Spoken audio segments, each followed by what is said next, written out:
On a foggy morning, a train sat idle at a desolate station, its whistle barely audible over the mist.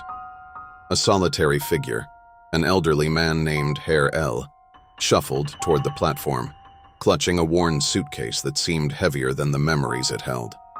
As he boarded the train, he felt the familiar jolt of nostalgia wash over him.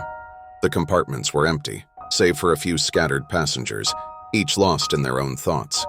He chose a window seat, hoping to catch a glimpse of the life he once knew outside. The train lurched forward, but the landscape blurred into a series of indistinguishable shapes, ghosts of his past that flickered and faded. He looked around, expecting to see familiar faces, friends and family who had once filled the seats with laughter. Instead, silence enveloped him like a heavy blanket. With every mile, the weight of his loneliness grew.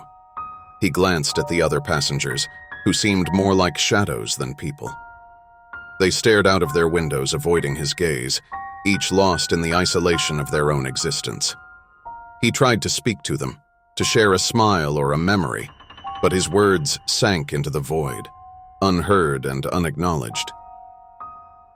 As the train approached its final destination, Herr L felt an unexpected pang of hope.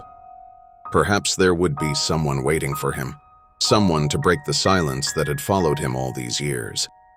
But as the train screeched to a halt, he found himself alone on the platform, surrounded by empty echoes. With a heavy heart, he stepped off, the suitcase slipping from his grasp and tumbling to the ground.